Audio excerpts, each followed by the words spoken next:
Hello, this is my co-presenter, Alice. And this is my co-presenter, Robert John Langdon. And this is Bob and Alex Debunks Another Stonehenge video. Deep in the English countryside lies one of the most famous ancient monuments. Stonehenge. Stonehenge is totally unique.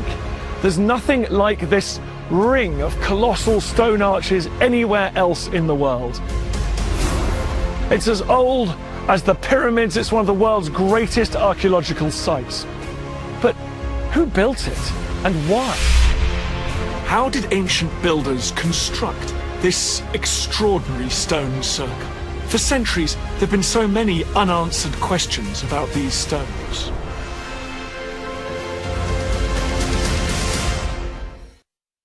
Well, that all looks very professional. Do you think that they will give us some answers at last? Well, who knows, Alice? All we can do is watch the programme and we'll come back if there's a clear error and point out to our viewers the correct information.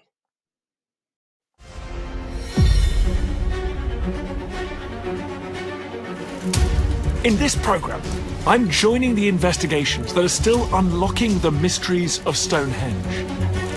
I'll be following the most recent hunt for where the biggest stones came from. There's some big ones up ahead. Oh, yeah. Fantastic. And exploring how they were moved. Well done, everyone. Give yourself a round of applause. I'll come face to face with the ancient people of Stonehenge and their beautiful treasures. Look at that, that's fabulous.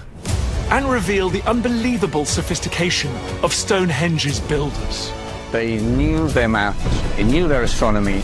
That's why Stonehenge is unique, and you will never find anything like this.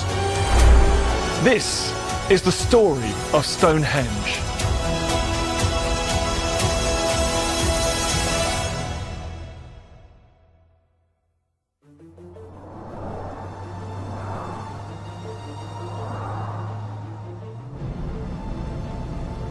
One of the things I love about Stonehenge is that one minute you're just driving through typical English countryside with its hills and its valleys and its fields. The next minute, without warning, boom, there's Stonehenge, right there, one of the world's greatest prehistoric sites.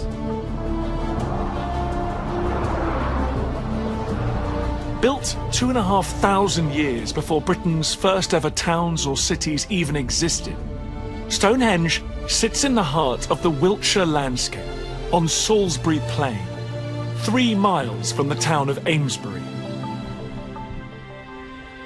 And once you're off-road, it still feels as wild as ever. When I was a kid visiting Stonehenge, you used to drive your car right up and park next to it and then clamber all over the stones. And thankfully that's changed now. It's much more special, much better for the local environment. You park some distance away and then you walk across these beautiful downlands, past these ancient, mysterious humps and bumps in the landscape, evidence of a rich prehistoric past, building your anticipation that you're about to reach somewhere very special. And then you arrive and see this.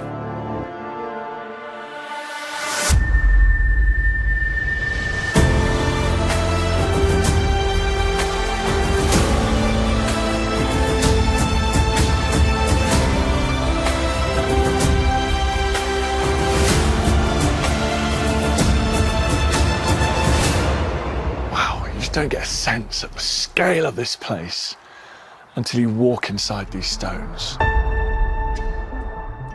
You don't get a feel for its power, its intensity, until you're standing in here right up next to them. And they dwarf you. Look at them, 7 meters high. Each one of those weighs 20 tons. And it just feels so ancient. And there's just nowhere else in the world like this. Literally, there is nowhere else where we have stone circles with these big stones placed on top, these lintels forming arches. It's unique.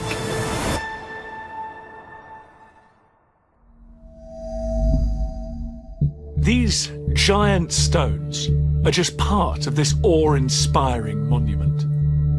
Within this incredible ring of huge stones called sarsens, there are smaller stones, and these are known as the blue stones. And every one of the stones, big and small, have been carefully placed in position. And the entire stone circle is then surrounded by a huge bank and outer ditch.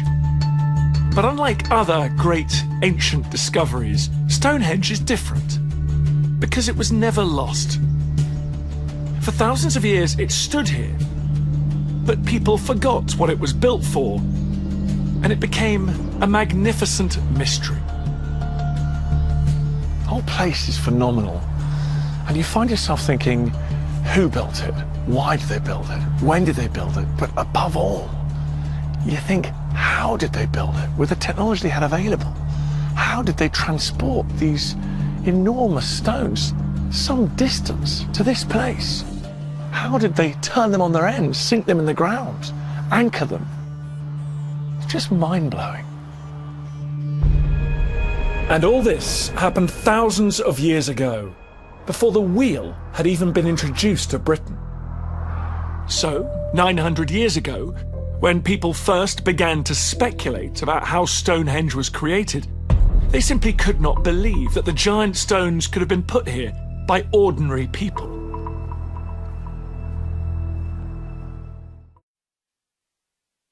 Wow, that was a spectacular start to the programme by Dan. So why have we paused here? I just want to stop you there to look at this picture. At 11 o'clock, you've got a couple of parallel lines. Now, they've been cut into the grass to represent a ditch. Now, they're not ditches. These are cut marks in the grass. Why they couldn't cut the grass to show you the ditch is another matter. But there's a degree of dishonesty here, especially when you put the hillstone in the middle of the avenue, because the hillstone is not in the middle of the avenue, and it makes me very suspicious of what he's going to tell you is not 100% accurate. With a pretty wacky theory. This is an illustration of one particular popular account of just how Stonehenge came to be. And this account is literally magical. You can see the stones being laid here into the stone circle by a giant. And it's not being built right here. It's being built in Ireland before being magicked here by the wizard Merlin. This fantastical tale may sound ludicrous today, but it shows how people have been grappling for centuries with the puzzle of how the stones got here. And it's still a hot topic of research today.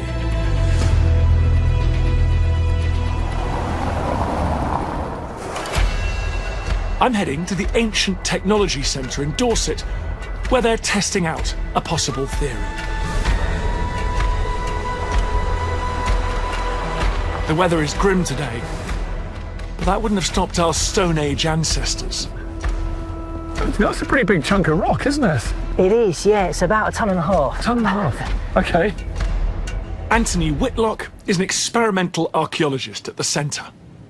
It's sort of equivalent to some of the smaller blue stones that we find at Stonehenge. Scary to think this would be one of the smaller stones today at Stonehenge. That's amazing. What is it, a sort of sledge? Is this the latest thinking on how they were moved? Yeah, absolutely, yeah. So it's based on stone carvings from Assyria and ancient Egypt, which are showing big statues being moved on sort of skis, on runners like we've got on the ground.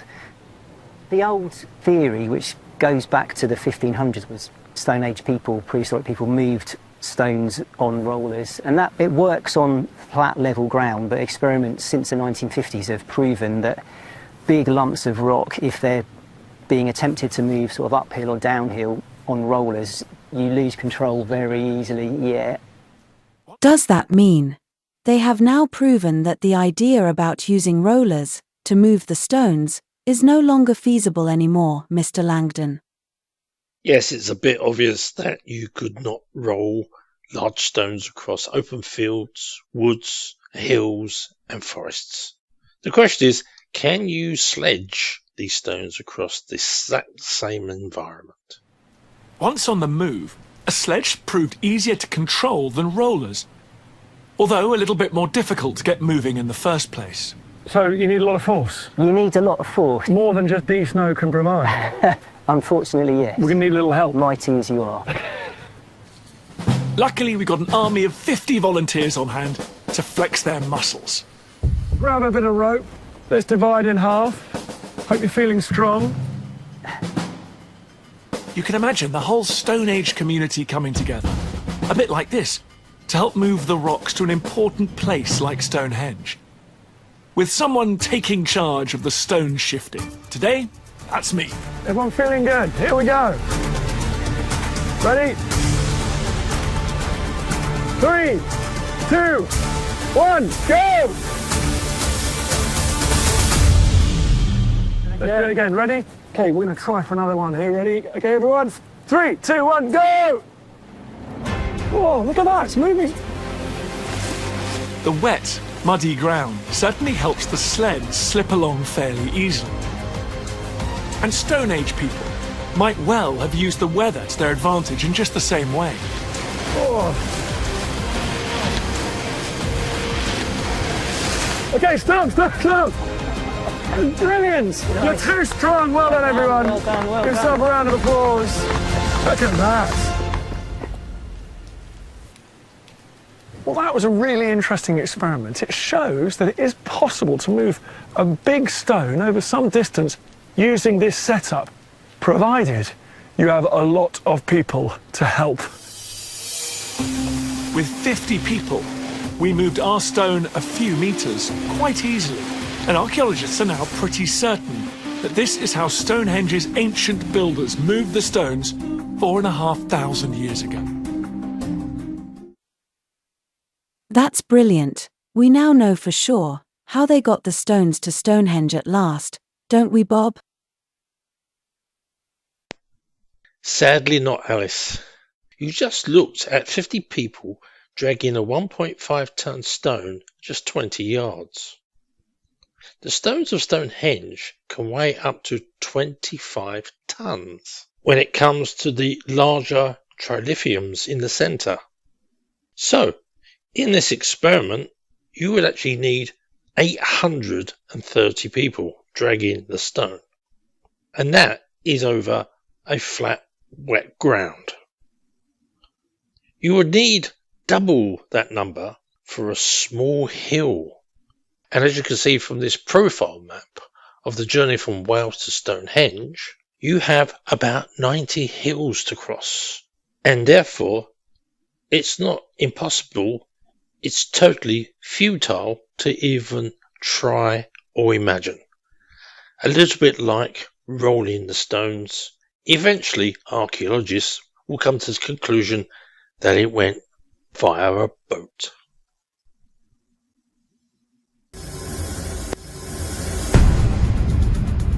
"400 years ago, when the first person to really scrutinize the stones arrived on the scene, he was certainly impressed. Inigo Jones, the most famous architect of the time, and a man who knew all about putting up stones.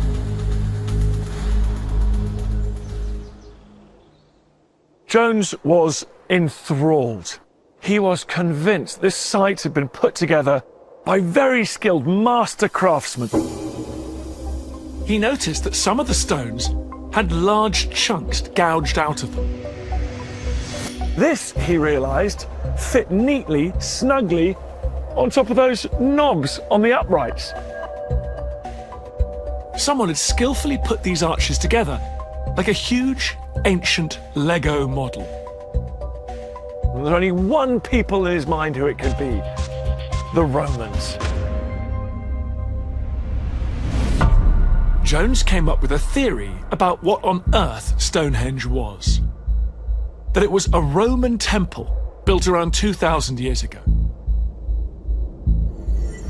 He began to measure and survey every single stone to produce a plan to prove his theory.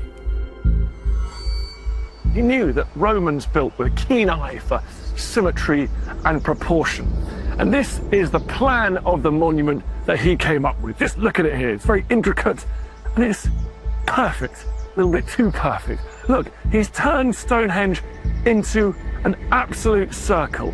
all the stones smooth, exactly the same size, almost interchangeable. And as you can see, the reality is a little bit more messy. In fact, if you overlay his plan over the stone circle, it's clear that Jones ignored the actual position of any standing stone that didn't fit the symmetry. Essentially, Jones's Roman theory only worked because he, well, made it up. So, Bob, Stonehenge has a history of people making up stories of who and why the monument was built and its original design. Yes, Alice, they made it up in the past, and they have continued to make it up even today. And that is why this program has made it up again, but about it being round. As you can see from this aerial shot of Stonehenge, the monument is not complete, and there are stones missing from one quadrant of the circle. Well, is that because people stole the stones to make buildings nearby? No, it's not, Alice. But that's what they would like you to believe. So, how do you know that is not true? Look at the picture again and note the position of the road. If you wanted to steal the stones, would you not move the ones closest to the road rather than the ones furthest away and harder to get to? Moreover, you would need to break them up in the first place before putting them onto your cart. Now, we've seen this at Avebury, where the stones were stolen by carts, but what they did beforehand was to burn the stones, to break them up, make them brittle. We see no signs of that at all at Stonehenge. We see no debris, we see no fires. What we do have is some of the stones being relics of their original size, because in the Victorian days they gave them hammers to take pieces off, and what they would have done is look for something on the floor which has fallen down, nice and simple, take a piece off, and over a period of time what would happen, that larger stone will be smaller stones, and this is what we see. We see a scattering of smaller, rounder stones from both weathering and chipping away from souvenir hunters. So, was Stonehenge not finished? Did they just run out of suitable stone? Not at all, Alice. Even this program has realised that this is a moon temple to the dead, hence the bodies and cremations. Therefore, the temple would be moon-shaped and not a round solar temple. This is shown in the illustration here, showing that it was actually made for the midwinter sunset to commemorate the dead. Anybody now came to look at these stones. That included the world-famous architect Sir Christopher Wren, and look, he left his mark here. That is graffiti of his name. A cross for Christopher, and then Wren here in this mighty stone. As more and more people came to Stonehenge, more theories were put forward about its origins. It was a royal Viking camp, or perhaps a temple built by an ancient British priesthood, the Druids. No one could agree, and no one could find any proof to unlock the truth. But that was about to change. 300 years ago, the discovery of a buried clue would finally reveal the true purpose of these ancient stones. In the summer of 1721, one man began to explore beyond the stones, in the land around the monument. His name was William Stukely. He started to roam the surrounding landscape, eyes to the ground, searching for something, anything, to help him understand Stonehenge's ancient past. As he was exploring this field, Stukely stumbled across something that felt familiar. There was a depression, almost like a ditch in the landscape. Very difficult to see, but with his practiced eye, it was clear, and there was some higher ground here on the other side. It reminded him of the ditch and bank that circled Stonehenge itself. But the difference was, this wasn't circular, this was straight. It didn't make much sense. But then he noticed something even more intriguing. He walked across this field for another 30 metres until he found another ditch, another bank. You can see the line of it here. And this one seemed to be parallel to the one he just discovered. Could it be that they were marking out some kind of route through this landscape? And excitingly, that route seemed to be leading up to Stonehenge. Intrigued, Stukely followed the course of the path. He was determined to find out how it was connected to Stonehenge. Stukely quickly realised that the path was leading him up to this big prominent stone here, and as he reached this stone and continued on the same line, he realised that it was drawing him through that arch there, right into the centre of Stonehenge. Stukely was ecstatic. That couldn't have been an accident. Whoever laid out this route wanted people to move right up into the heart of the monument. Stukely was fascinated, and he had a convincing theory. So, why did you stop the programme here, Bob? I've stopped here, Alice, because this bit is actually the most interesting part of the entire programme. You see, obviously, Stonehenge in its glory at the top of the avenue. But what you also see, and is not even mentioned in the programme, is the recumbent stone in front of Dan Snow, which is known as the Slaughter Stone. Now, the Slaughter Stone is probably the second most important stone in the entire site, because that stone and the stone in the middle, known as the Altar Stone, lines up in a direct path to a place called Doggerland. Doggerland's interesting because that is the birthplace of the Stonehenge builders. We call them the megalithic builders.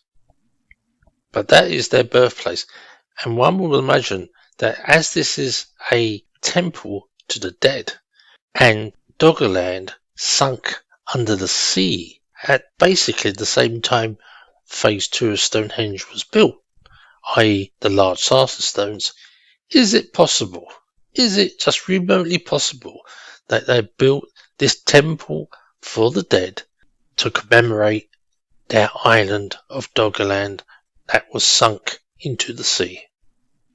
Just an idea. He believed that he had found a sacred avenue leading right into Stonehenge. But what were those ancient people doing when they reached their destination inside the stones?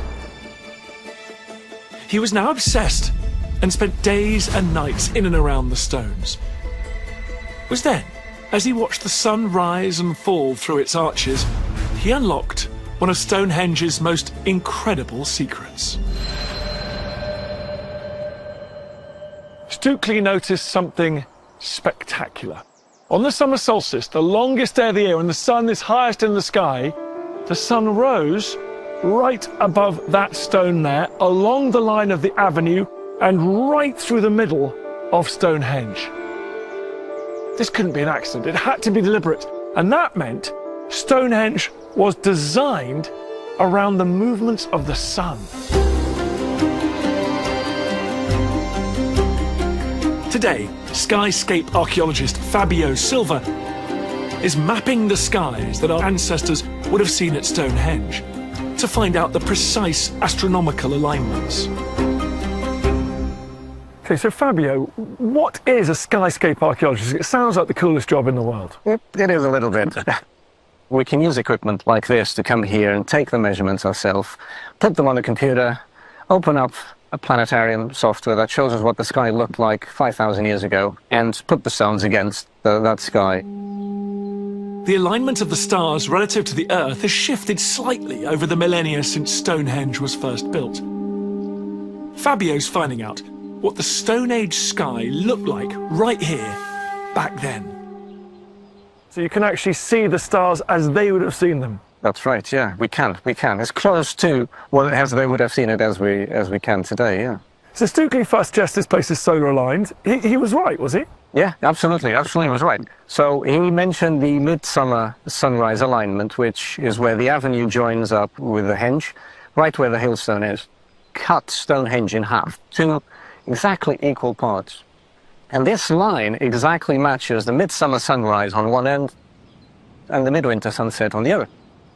These were master builders. They knew their maths, they knew their astronomy, they encoded everything they knew into this one place. That's why Stonehenge is unique, and we'll never find anything like this. All of this was over 4,000 years ago. That's just incredible to think about. Well, it's a bit cloudy, but it is winter solstice today. So to prove just how skilled those ancient Stonehenge builders were, as we approach a gloomy sunset, Fabio has asked me to help him take some measurements. Hey Fabio, what have we got? Hey, Show me the results. let's look at this. Ooh. So, what you're seeing is winter solstice around 2500 BC, That's fantastic. just as people would have seen it. That is cool. So this is 4,500 years ago. This line here is the sun, is it? Yes, that's the line the sun does on the day of the solstice. Okay. So we can see where it rises, and then it's going to set Right. in the middle of that window, in the middle of Stonehenge. So cool. You can. Well, Bob, it looks like modern efficient technology has given us a precise date of the construction of Stonehenge, which archaeologists call Phase 2, with the larger sarsen stones. Well, it looks that way, doesn't it, Alice? But if you actually look very closely, the sun's actually not setting on the floor of this alignment. In fact, if you looked closely, it actually will set just behind the stone to the right. And there's a bit of a gap at the bottom, and you say, well, there's not much of a gap. But the gap tells us a lot about the date of Stonehenge's construction. Now, the first thing to realise is that the sun moves about 1 degree every 5,000 years. Now, half a degree is the diameter of the sun. So we can see the gap is quite a substantial date change. So the fact it actually doesn't actually align correctly is interesting, which would suggest that the date they're going to promote is wrong. Second thing you should notice is where the alignment lines up with. Now at the moment, we're just to the right of the slaughter stone you see in front of you on the left. Now, the centre of the avenue isn't the slaughter stone, as we pointed out, as you saw. It's actually a couple of feet to the right. Now, we're not a couple of feet to the right, we're just by the side of the slaughter stone. Otherwise, if it was a couple of feet to the right of the slaughter stone, it wouldn't be in view. So they're cheating on the date. Which is no surprise, because we actually got the correct date, which is 4180 BCE. And we know that because one of the stones has got an antler pick wedged against the side of the hole. Now, archaeologists have tried to make excuses, unless the antler is dated 4300 BC, and they're saying, what happened? They found a bit of old antler, 1,000 years old, which was in really good condition, because it's like that when you leave a piece of antler around for 1,000 years, and they wedged it in by accident. This can be easily confirmed by actually drawing a straight line down the middle of the avenue and lining up to see where the sun sets and in what year. TV programs rather have professional looking with funny names running around with alignment scopes looking at sunsets from peculiar angles because it's good television but very bad science. 1,000 years ago, people coming up this processional route here, and it would have just been in perfect alignment. Yeah, that's right. It's just the most extraordinary monument, isn't it? The sophistication of that sort of visitor experience, marching up here on the shortest day of the year and seeing that alignment. Absolutely, it's unique. There's nothing like this in the world. 300 years ago, Stonehenge's solar alignment captivated people's imagination.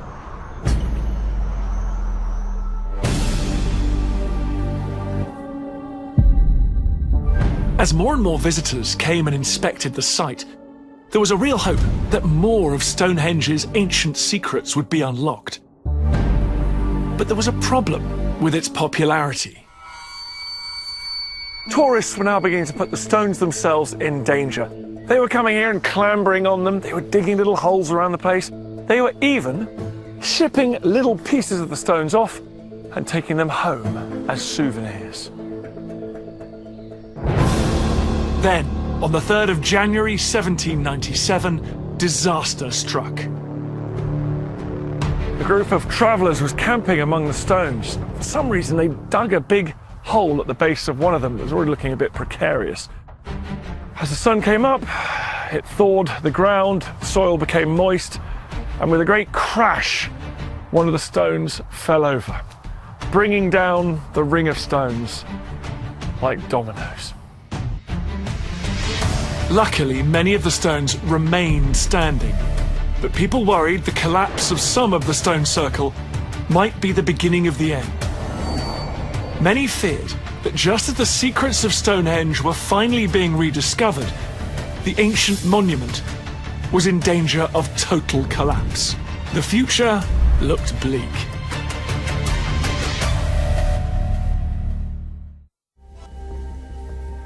When you visit Stonehenge, you realise that the stone circle itself is actually just a small part of a much larger, ancient, more mysterious landscape. Dotted all around the hills that surround Stonehenge are mounds like these ones here. You can see 3, and there's many more on the hills around me. These are all a little bit different in shape and size, but they all have the same purpose. They're all burial mounds. They're called barrows. These had been found right across the British Isles, and treasure hunters had been looting them for centuries, so it was well known that they were used for burials. But nowhere had as many barrows as Stonehenge. And so Colt Hoare thought that if some of these barrows were undisturbed, he could excavate them and learn from the skeletons and the goods within them more about Stonehenge and unlock its secrets.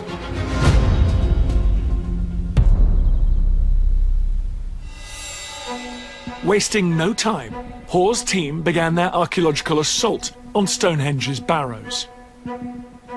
Their investigation was carried out with the speed and efficiency of a military operation. Sometimes they would power through a whole barrow in a single day.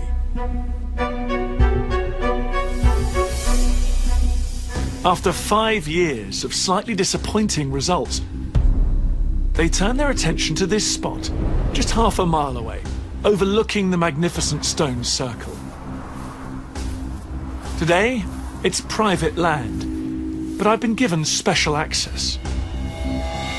Still feels so magic, so full of possibilities. And it was in this mound here, right on top of the hill, that they would make the most extraordinary discoveries. They called it Bush Barrow, thanks to a small tree on its side. But there was nothing else particularly remarkable about this mound. I imagine they approached it with trepidation, with excitement, as they always did when they started excavating a new burial mound, but they couldn't have had high hopes given their previous experience. How wrong they would be. With hundreds of excavated barrows under their belts, the team tore through the soil. After days of solid digging, they reached the bottom. And then, at that moment, they made the discovery of their lives. At the base of this burial mound, they found an undisturbed human grave. A tall, stout man laid out north to south. And the team gasped because around him was the most remarkable array of artifacts they had ever discovered. Finally, they had struck gold. Today, the Bush Barrow skeleton and his magnificent treasures are held at the Wiltshire Museum in Devizes. So this gives you an impression of what they found. Yeah, this is a reconstruction of his burial. David Dawson has spent years unlocking the secrets of this incredible burial. You can see he's laid out in a crouched position. He's got everything he needs, everything that shows how important he is. So clearly someone of great wealth and probably of prestige and power. Absolutely. And what do we know about him? I mean, was he a tall man? Do we know how he died? All we know is what the excavator said, that he's a stout and tall man. And he also gives the length of his femur, so he knows he's a 6-footer. He's a big chap. Wow, so the skeleton was 6 foot tall. Isn't that unusually high for people of that period in Britain? Indeed, Alice, 6 foot is exceptionally high for the Bronze Age. Not for the previous periods of the Neolithic and Mesolithic, because these people were exceptionally tall. They were more 6'6" to 7 foot tall. Consequently, looking at his height, this may be a distant relative of the ancient ones, and therefore his status was as a chieftain of the tribe. Now, if we go back to the start of the video, you saw the story of Stonehenge being built by giants. The question is, when myth and reality mix, you need to take a part of the myth because it's real. What we know is that the megalithic builders were very tall and very strong, and we call them Cro-Magnons. Now, these Cro-Magnons were seen as a separate species by the Victorians because, like later immigrants to Britain, they were somewhat smaller than the Cro-Magnons, and the average Victorian and Bronze Age person was about 5'6". We know that we got shorter as time went past because the average Roman was only 5'4". So when they looked at a Cro-Magnon who was 6'9", they would automatically call them giants, which is quite interesting because, as you say, Stonehenge myth is that they were built by giants, and Stonehenge was originally called the Giant's Dance. Interestingly enough, recent discoveries show that the bluestones don't come from Ireland, but come from Wales, which is an amazing coincidence in the sense that is far to the west of Stonehenge, almost on the other side of the water from Ireland. He's a 6-footer. He's a big chap. He's tall. The body is laid out with replicas of his personal items, exactly as it was found 200 years ago. And those treasured goods reveal a person of incredible wealth and power. And the crown jewel in this collection is this extraordinary piece of gold. This decorative diamond shape that would probably have been worn on a cloak. It's not just beautifully crafted. Archaeologists have discovered something remarkable about it. They've worked out that the angles of the diamond inscribed on the surface precisely match the angle of the movements of the sun at the summer and winter solstice. They discovered that if you place the diamond in the center of Stonehenge at the winter solstice, you can use it like a compass. If you align one side with the setting sun, you can work out where the sun would set during the summer solstice. It's 81 degrees. Wow. So it shows an understanding of astronomy. And then you see the zigzag lines around the outside. Those are laid out to an accuracy of less than 0.5 millimeter. What that means is they understood geometry and mathematics, accurate measurement. To be able to construct that, they had to understand those 4,000 years ago. That is astonishing, isn't it? For the first time, they were uncovering things which showed the sophistication of people at the time. With the discovery of the Bush Barrow burial, we now had a glimpse of someone who'd actually known Stonehenge. His golden jewel suggests he was a sun worshipper, maybe even the person who oversaw Stonehenge's solstice celebrations. This man lived 4,000 years ago, at the same time as the pharaohs ruled Egypt. And he was more magnificent, more wealthy and more sophisticated than anyone had ever imagined ancient Britons could be.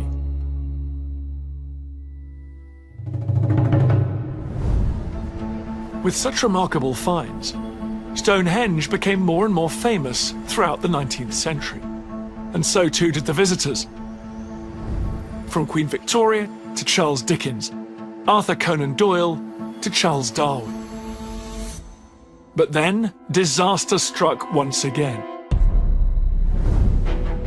In 1900, another of the giant stones fell during a violent storm. Enough was enough.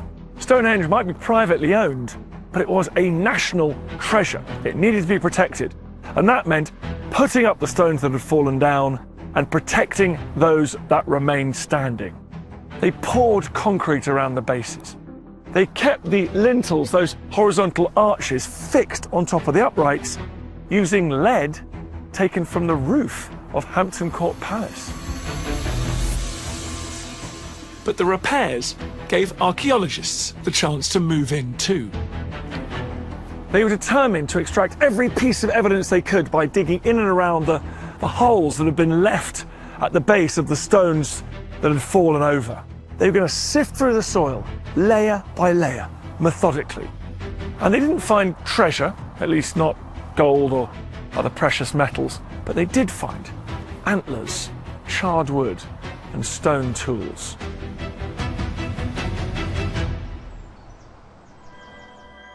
The archaeologists concluded these were the ancient tools used to dig the ditch and shape the stones. But there was a much bigger revelation. Although metal had been found in the burials around Stonehenge, there was no evidence of any metal tools buried in the monument. Stonehenge had to have been built in the Stone Age.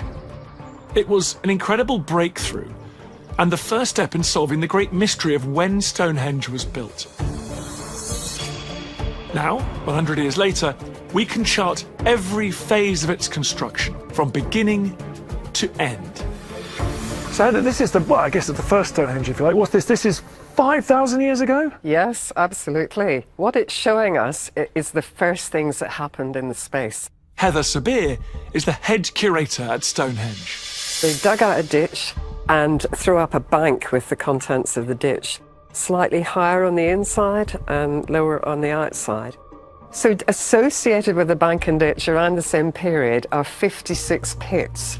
And we know they hold cremation burials, but as well as that, the tops of the cremation burials were quite compressed, so we're fairly sure they held posts of some sort. A lot of the academics who've done recent research really do think they were probably bluestones. So these could be the famous bluestones that are still on the site today? Absolutely. So the bluestones came from Wales and were used like gravestones for cremations. Is that right, Bob? Well, yes and no, Alice. Yes, the bluestones definitely come from Wales, and we've found their quarries, 2 quarries, and we've carbon dated the quarries, and they're Mesolithic in date, not Neolithic, and it's probably why they don't talk about it on this program. One would imagine the quarry site is synonymous with Stonehenge, and we should talk about that and its dates, but clearly this program doesn't discuss the matter. As for using them as gravestones, absolutely and completely wrong. What they've found is cremations in the old holes, which used to hold the bluestones, and they've come to this bizarre conclusion, even though the evidence shows that not every hole has a cremation. In fact, there's less than a dozen holes that have cremations within them. And most of those holes have had recesses cut into them for the cremations. So the idea that they were made for cremations is a nonsense. Otherwise, you won't be carving holes in the side of the pits for the ashes. It clearly is something that's happened after the stones have been removed, which then asks the very interesting question, well, how long were the stones in the holes before they were removed? Now, we know that these cremations in the bluestone holes have been carbon dated to 3300 BCE, the oldest dates on the site, according to archaeologists. Now, question is, how long were these bluestones in the holes before they were chipped away or removed? It could have been thousands of years. It gives credibility to the idea that basically this site is actually 5,000 years older than they're telling you on this program. So more stones come in, but they're much bigger this time. Look at that, quite the change. So yes, absolutely. And what they did was they erected 5 in a horseshoe shape. Then they form a circle, an archer circle, enclosing that horseshoe shape. So it really is a feat of engineering. So all of these stones or posts around the edge have gone, haven't they? Yes, they have. Do you think they've taken the circle of bluestones and put them inside there? Is that what they've done? I'm sure they would have used the same stones. So it now feels it's all very much orientated towards the sunrise. Yes, very much so. So it's been a bit remodeled, I can see that. These bluestones have been moved around a bit. So the bluestones get put into a circle and really an oval. There's not major reconstruction at this time. Nothing has changed that will actually interfere with the solstice axis, so we're fairly sure that that's still very important. So it's 4,200 years ago, and the avenue's here, so has this just been put in now? Yes, indeed. So really this avenue, you know, if you imagine a processional way like the Mall, you know, going up to Buckingham Palace, it's connected Stonehenge with the river. So all the different elements seem to have come together. You've got the big stones being built, you've got the solar alignment, you've got the avenue joining it to other things. This feels like it's peak. Yes, it is. Bob, the ditch that Dan just put his thumb around doesn't look right as it is very bumpy. Why is it not perfect? Well spotted, Alice. You're quite right. It's very imperfect. In fact, the ditch isn't a ditch. Most archaeologists don't talk about the ditch, and TV programs ignore it completely. At least on the model, they show there's something underneath, but they won't tell you what, because it then throws a light of confusion on what Stonehenge really was when it was first constructed. The ditch is not a ditch, it's a series of pit holes. Here's an illustration of what it looked like when it was excavated. It's still the greatest mystery of Stonehenge, and it's very rarely talked about. It's actually a series of holes with seats, and there's stone holes at the bottom of the ditch. Why on earth would that happen? There's only one single possibility, which most archaeologists would like to avoid, and TV programs, again, do not talk about. It's because once upon a time, it was full of water. Because in the Mesolithic, the water table was much, much higher, and if you dug down a metre or two at Stonehenge, it would immediately fill up with water. Now this again allows us to date the site, which shows it was 5,000 years older than they're saying on this program, and which most archaeologists believe. And people used to bathe in the water, and in the water is where they put the bluestone chips, a little bit like bath salts. Some of the holes have got large holes at the bottom, so obviously large pieces of bluestone were placed at the bottom of the hole, like a giant bath salt. Now, why they don't want to talk about this is another matter. We could go down this line of they put the temple together to worship the sun, but yet at the same time they were bathing, and they were bathing their illnesses away, because that's what prehistoric people did, and that's what they carried on doing throughout the Roman period. And we know that because anybody goes down to Bath, the reason the baths were there was for the same reason, to bathe illness away. And we even do it today in our own private little bath, where we lie in the bath and throw some bath salts to make us feel good. This precise dating of each phase, from simple bank and ditch to the big stones arriving and then the construction of the avenue, has only been possible to work out recently because of modern science. Back at the beginning of the 20th century, investigators were still beginning to feel more positive than ever about solving Stonehenge's mysteries. Until suddenly, 100 years ago, Stonehenge's future was suddenly thrown into doubt once again as it came into the firing line of the most devastating war the world had ever seen.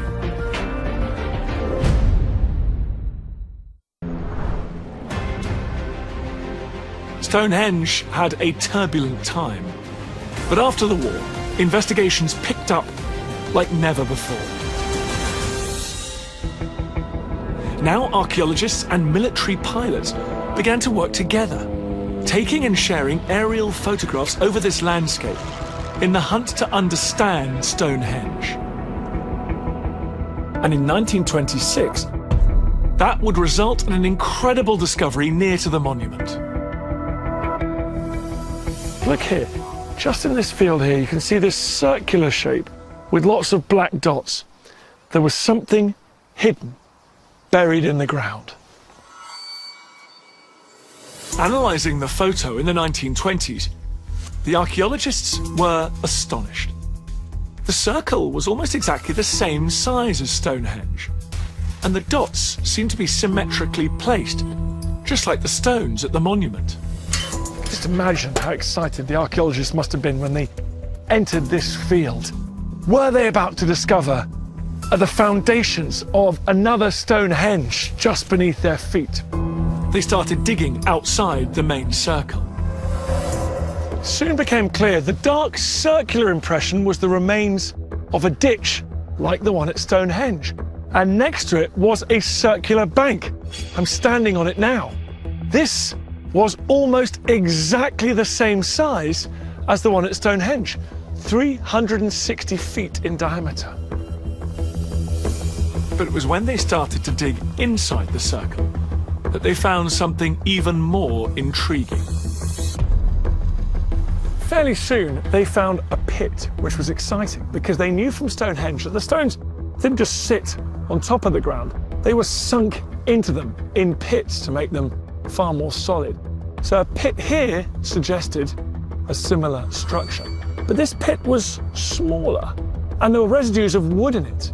So archaeologists assumed that, unlike Stonehenge, this was made out of wood. Huge wooden posts stretching up out of the ground, perhaps 20 meters high, twice as high as the biggest stones in Stonehenge. Today, this marks the site of a pit. But I should say, pits, because after finding that first one, they went on to find pit after pit after pit until they realized that this was a whole landscape covered in 168 tall wooden columns soaring up to the sky, visible for miles around. And when the archaeologists looked at the layout of the monument, they noticed something very familiar. The columns were aligned with the movements of the sun. So how was this Woodhenge connected to Stonehenge? Was it an early wooden prototype? For 80 years, no one had the answer. Until, in 2004, a new investigation finally revealed the truth, and it would revolutionize our understanding of Stonehenge. A team from Sheffield University set up base here by Woodhenge and began to dig. As they dug, they revealed that there was a physical link between here and Stonehenge. The avenue at Stonehenge was connected to the river. As it passed near Woodhenge, the avenue then picked up again. This was clearly a route between the two monuments. Stonehenge and Woodhenge were linked in the Stone Age. But this amazing discovery was just the start of their breakthroughs. What they found next, in the area by Woodhenge called Durrington Walls, was totally unexpected, and it was the real game changer. As they dug their trenches right across this site, they found layers of clay and on them burn marks. It looked like people had been gathering around fires. To the trained eye of an archaeologist, it seemed likely that these were hearths and that they had found Stone Age houses. But as they realised the true extent of the finds, it became clear that this was a whole Stone Age village.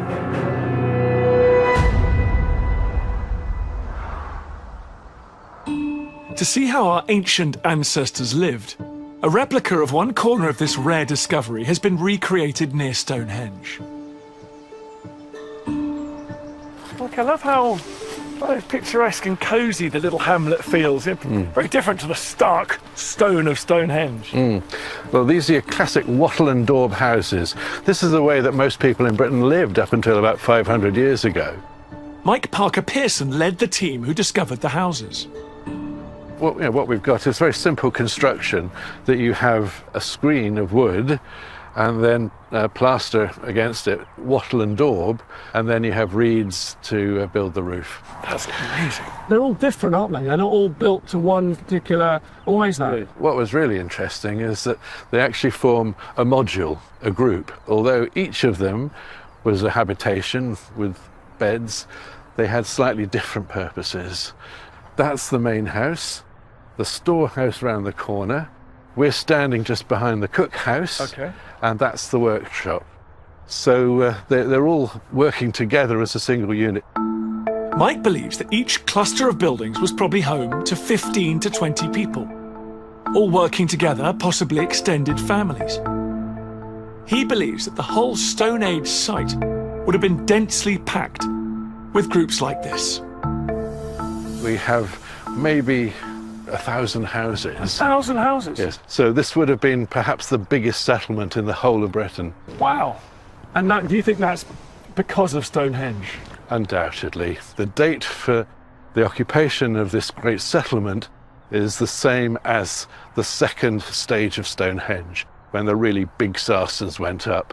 So my guess is that this would have been where the building crew were actually living. That's almost a Stone Age city. As a result of the excavations, Mike has come up with an exciting new theory. The houses were found next to Woodhenge. Could that mean that together they were a place for the living, and Stonehenge was a ceremonial site for the dead? It all seems to fit together quite nicely.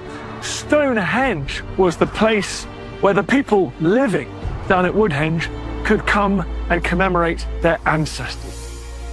At the summer and winter solstice, people would begin to gather at the Durrington Walls town next to Woodhenge before making their way up the sacred avenue to Stonehenge, where they would celebrate their ancestors at special times in the year.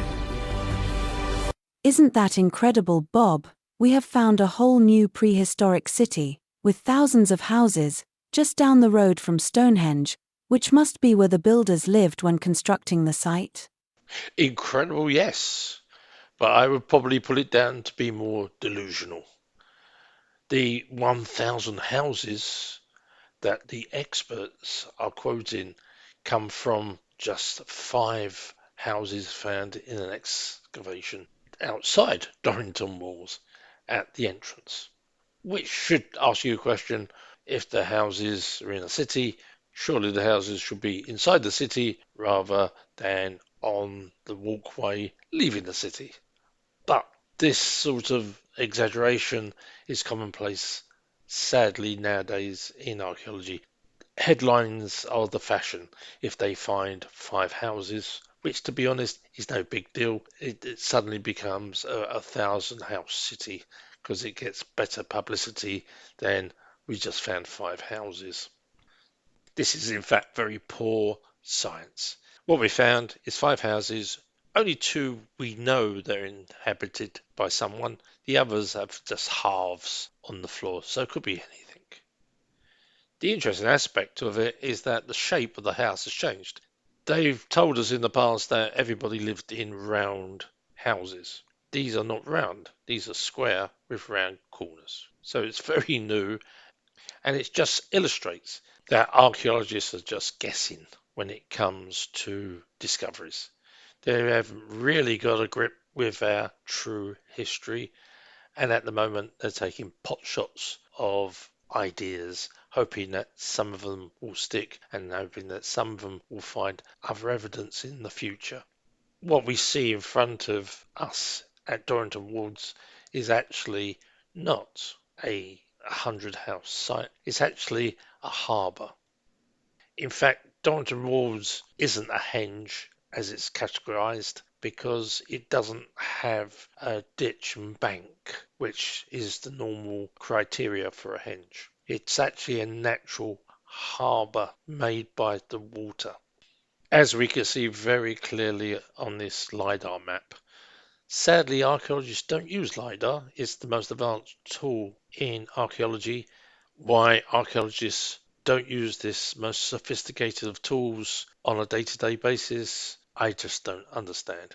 This tool allows us to look at the landscape in great detail, which is much, much better than field walking because you have a different perspective from the sky, and even satellite photographs, which to be honest is no good because it's covered in foliage, so you cannot see the detail.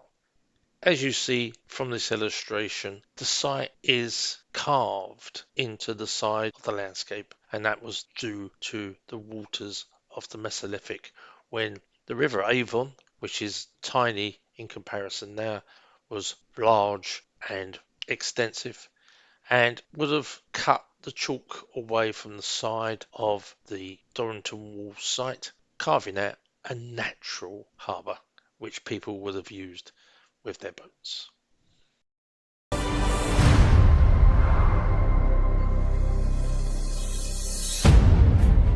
But then, the surprise discovery of an ancient skeleton would reveal an even bigger story, putting Stonehenge at the centre of the ancient world.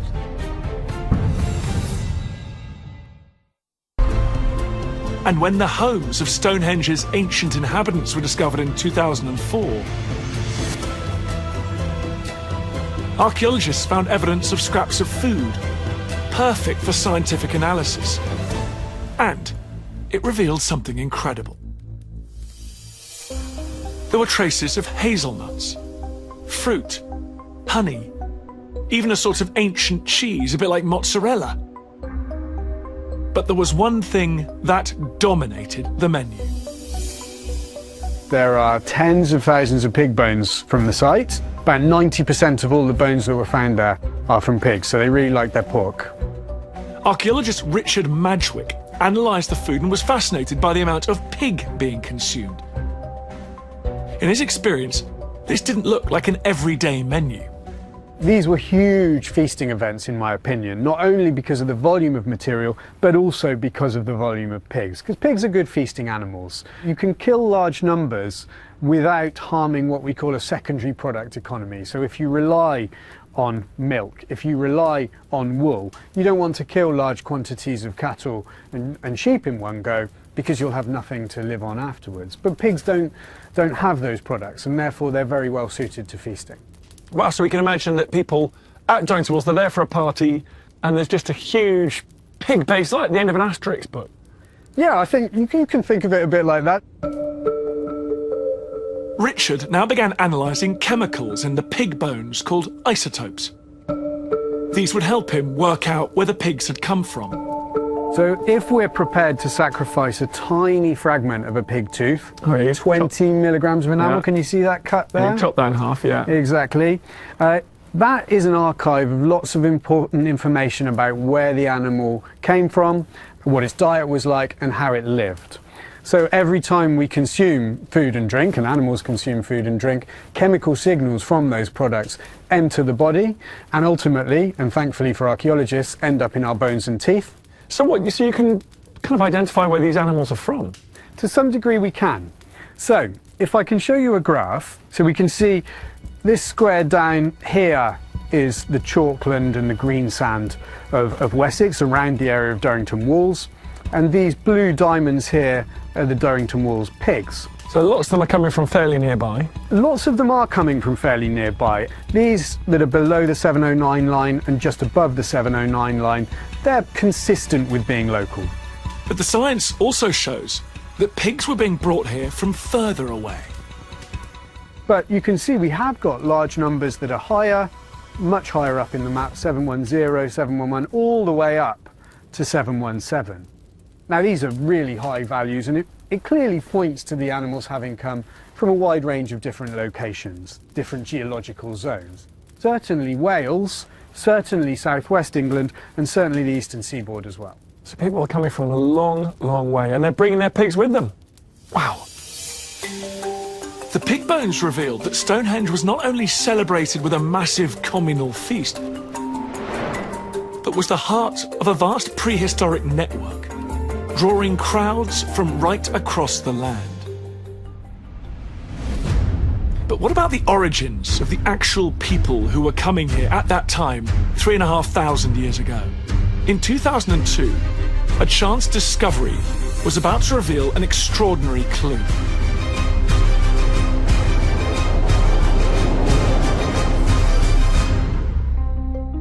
Just 3 miles from Stonehenge lies the town of Amesbury. 20 years ago, a brand new school was being built here. But just as construction started, work was suddenly halted. Anytime that anyone tries to build something new around here, they have to be very careful indeed, because we're so close to Stonehenge that there is very likely to be precious archaeology just beneath the surface. So when they were building this school 20 years ago, archaeologists were on hand for every single moment. And it's lucky they were, because just over there, where that playing field now is, they discovered one of the most important, one of the richest burials ever found in Britain, the Amesbury Archer. I've come to Salisbury, where the skeleton and his extraordinary grave goods are on display. This is one of the most significant prehistoric finds ever made in Europe. It's an adult male, around 35 to 45. He was 5'8" tall, missing a kneecap, so he'd have walked with a limp. He's buried with his beakers there, he might have drunk beer out of, and an extraordinary, rich array of other objects laid out around him. He's got arrowheads, and he's got a wrist protector just here so that the string from the bow doesn't graze him as he releases it. And he's been named as the Amesbury Archer as a result. But the archer had something else buried alongside him, and it's what makes this individual truly exciting. Alongside the archery equipment, very unusually, is this. Might not look like much, but it is a portable anvil, a stone which he would have used to shape metal. And you can see examples of the sort of work he might have done just here. These golden ornaments, possibly used in hair to tie up braids, and also you've got copper knives. These gold and bronze objects are the oldest ever found in Britain, which means the Amesbury Archer could be one of our first metal workers. Other finds in the grave are equally intriguing. Lying around him were 5 pottery cups, called bell beakers, because of their bell-like shape. This style wasn't local, it came from the continent. Archaeologists were very keen to find out where this trailblazing individual might have come from, and luckily they now had the scientific tools to do just that.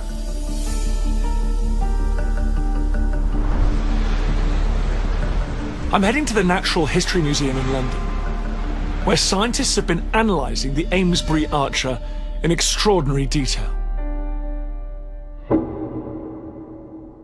So, Selina, you've got this mysterious character. He's absolutely dripping with all the new technology and cool stuff. Who is he? What have you boffins been able to unlock about him? So yeah, we actually know quite a lot about this individual. He's a really interesting chap. Selina Brace is an expert in discovering the secrets of our ancient ancestors, from minute information stored in their bones and teeth. The Amesbury Archer is full of a wealth of data about where he came from. Well, there's lots of different lines of evidence that we can use to explain more about who the Amesbury Archer was. One of the lines of evidence that we look at is isotope analyses. So they looked at the isotopes in his teeth. It's the same science that showed us earlier that the slaughtered pigs came from all over Britain. By looking at chemicals in human teeth, you can also find out where someone grew up. So what's all that telling us? So what this actually tells us is that the signature that we see in his teeth is not what you would expect from Britain. So where's he from? Well, it looks like sort of Central Europe, Germany, Hungary, Austria, but he probably grew up in the Alps. So he's migrated from the Alps to be buried in Amesbury. Wow, That's much right. nicer climate, I don't blame him. Well, we think that he must have just migrated here, probably with a community, a whole group of people, because this is a time point when we see a lot of migration happening in Europe and a lot of people migrating into Britain at this time. Wow, so even we think the modern world, we're all travelling around, lots of migration going on, but actually this was people moving across Europe even thousands of years ago. Yeah, I mean, this was, so he died 3200 BC. So, and yeah, there's a huge swathes of people moving around Europe, bringing different cultures, exchanging ideas. Yeah, it's a pretty active time point. With the discovery of the Archer's continental origins, his extraordinary burial goods made much more sense. Metalworking developed in Europe before arriving in Britain.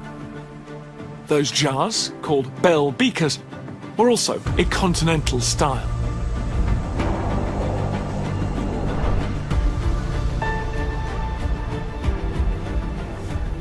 The idea of travelling many hundreds of miles to come here is just remarkable. And if people were making that big trek, it implies that news of Stonehenge must have spread far and wide. So, we have stones from Wales, pigs from East Anglia, and now, archers from the Alps. So how did they get to Stonehenge? And how did they know Stonehenge actually existed in the first place? That indeed is a great question, Alice. How on earth did people in the Alps know there was a place called Stonehenge? And why would you even attempt to undertake that journey unless there's some very, very good reason? Now, one thing the program never mentioned is the fact that the Amesbury Archer had a kneecap missing and had a withered leg. This person doesn't travel easy. This person travels very badly. This person would can't walk, obviously, to Stonehenge, even if he knew where it was. He would have to go by cart. There's no carts in those days. There's no roads in those days.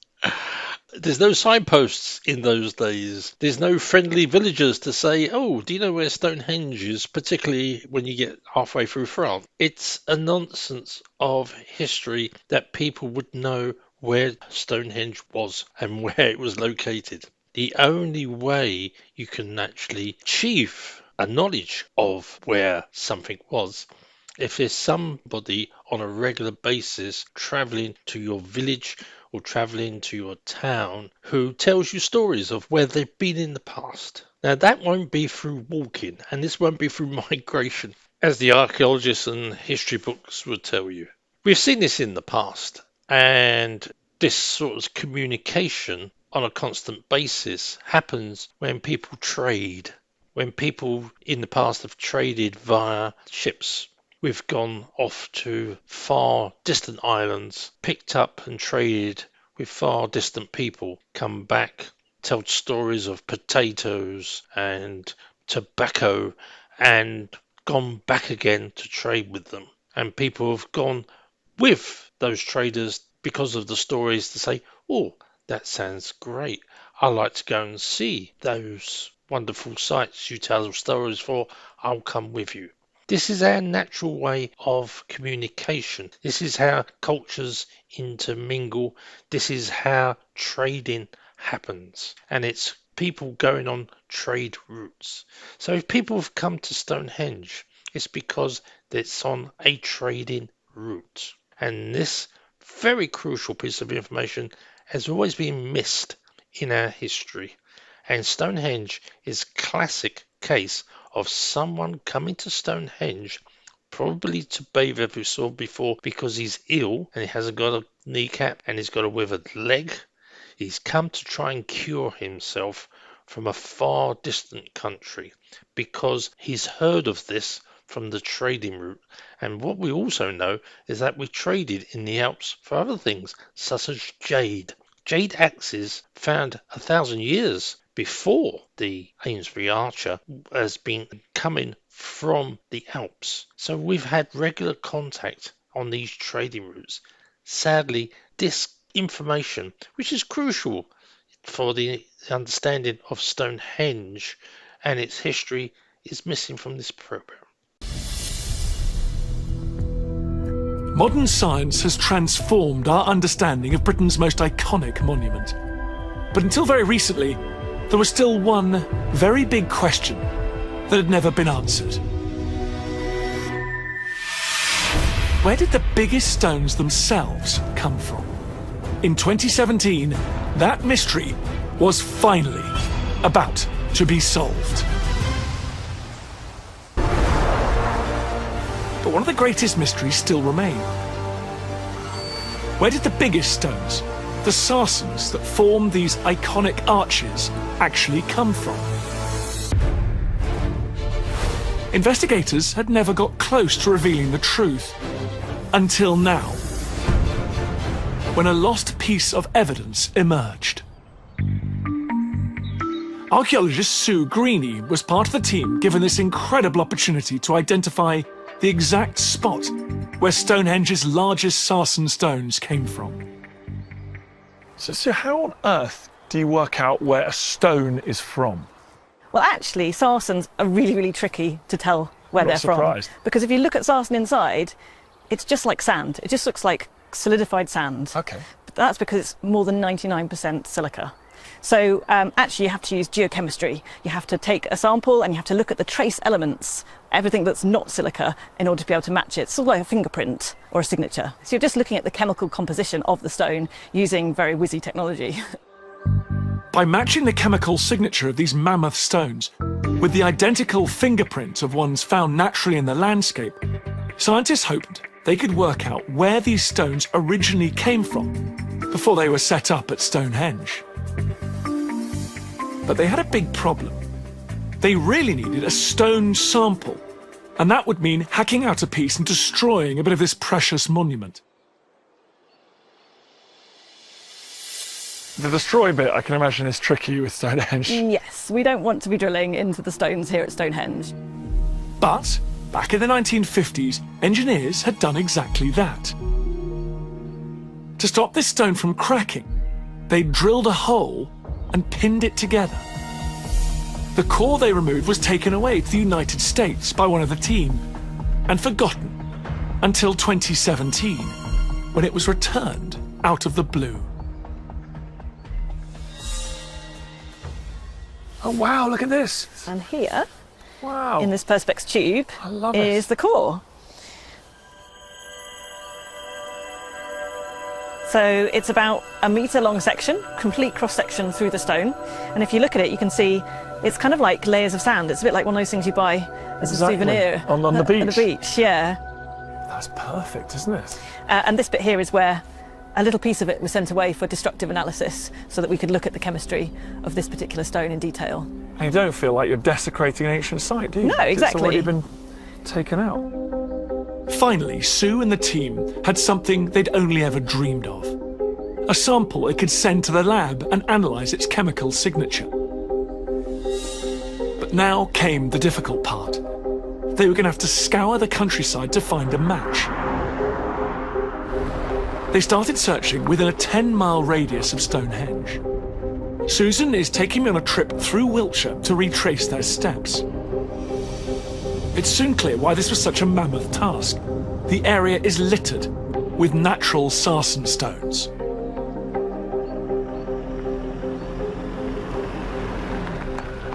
So these are stones. Are they the sarsen stones we're to see? They're not.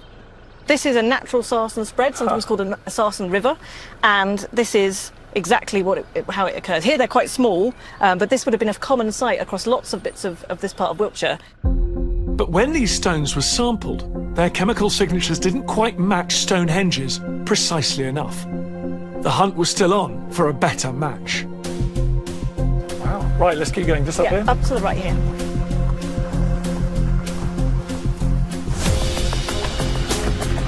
The investigation now took the archaeologists deep into West Woods, 8 miles from Stonehenge. This is where they'd make their breakthrough.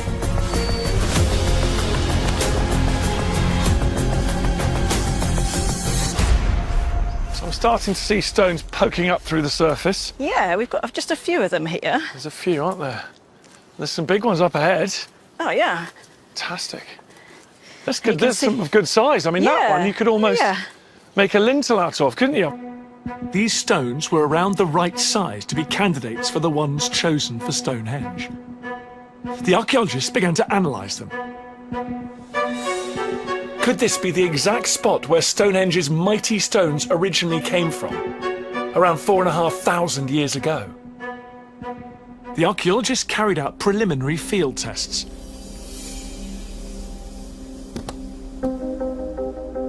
This is a machine that scans beneath the surface to identify the chemical composition of any material, metal, wood, or stone. And it basically is an X-ray machine. We just turn it on and we place it near to the surface that we want to analyse and fire it away. And then we just place it against the rock and we just take the reading. And it's done. And we can look at that back in the lab and download the data. And yeah, you can just see here a little graph of the reading we've just taken. And so we've got that graph for the stones at Stonehenge. Yes. And if it's the same graph, then the stones are from the same place. Yes. When the archaeologists first analysed everything in the lab, the results were remarkable. So the sample that was taken from West Woods, which is where we are, was the closest match to that signature, that wiggle matching of all the chemical composition of the sarsen stones at Stonehenge. And so the scientists were happy that the sarsens from Stonehenge came from here. It's an amazing discovery, proving that 4,500 years ago, the builders of Stonehenge came right here to this exact spot in West Wood to choose the biggest and best stones for their great creation. Sue's team could now work out the route they travelled to Stonehenge. These 20-ton stones were dragged from Westwood over 8 miles of rough terrain, out of this wood, down hills alongside the river, then uphill to their final destination on Salisbury Plain. The scale of the operation was incredible. I have this strangest feeling you're going to tell me this is also not true. Well, Alice, once again, yes and no. Yes, the big sarsen stones did come from Westwoods or around Westwoods. But no, not all of the stones come from Westwoods. And the fact that some of the very largest stones, the trilithium stones, which are 25 tons, came from much further afield from both Hampshire and Sussex. That tells us a little bit more about Stonehenge and this idea of dragging stones across land, which they're still trying to push upon the viewer. We'll even look at the 8-mile, very simple crossing between Westwoods and Stonehenge, as shown on this profile map. You see, it's not as clear as Dan would suspect. Up a hill and down a hill, dragging a stone. No, indeed, you've got to go past what's known as 2 very large rivers. Best will in the world, you cannot drag a stone through a river and one of the rivers is the Avon, and that will be at least 18 to 20 meters wide. The chances are that you would probably drown if you try to do so, or the stone will be swept away downstream. You will have to build a boat to take it across these rivers. And if you've got a boat for the stone, why would you want to drag it? You could have floated it down from where they found it, because there's rivers by westwards. There's also a man-made structure, a linear earthwork known as Wansdyke. Now, people don't understand what was Wansdyke and the age of Wansdyke, but strangely enough, it connects to two rivers from one end to the other, and it goes through westwards. What's the chances that someone built it to take the stones from westward all the way down to Stonehenge? But that's another story which sadly this documentary will not cover. They just want you to believe people drag stones across land. Looking at the profiles of the Hampshire and Sussex maps showing the path of these gigantic stones, it is clear that you need a boat to take it. And what you have seen over the last hour is the theme of boats. People coming from abroad in boats. Stones being taken to sites by boats. Animals coming for slaughter and fasting by boats. Boats are central to the understanding of Stonehenge, but it's not central to the understanding of archaeology today, currently.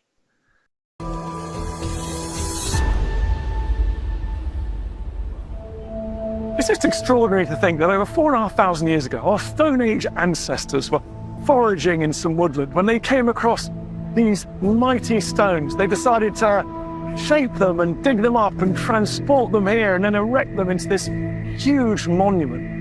And then for centuries afterwards, people from across Britain and as far afield as Europe perhaps came here to visit. And even now, millennia later, it's drawing bigger crowds than ever.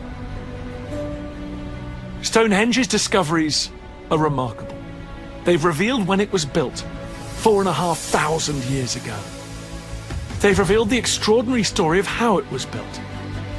Dragging those mighty stones here, carefully shaping and erecting them to align precisely with the movements of the sun, then creating that avenue, linking it to Woodhenge and that vast Stone Age village, and discovering what it was used for. Thousands came here to celebrate the summer and winter solstice for over 1,000 years, journeying across the seas and the country, burying their dead around it. It's taken 3 centuries, armies of archaeologists, investigations from the sky and looking under the ground. It's taken the latest scientific techniques, and yet now, finally, it feels like we've unlocked some of Stonehenge's most important secrets. It's still one of the greatest, one of the most magical archaeological sites on Earth. But it's no longer quite as much of a mystery. Well, that's all we got time for you today. I hope you enjoyed the video and our little chat about archaeology. Come to our website where you can find essays and LiDAR investigations. Or come and visit us on YouTube where we have a video channel where we have more videos for you to browse. So it's goodbye from me and it's goodbye from Alice.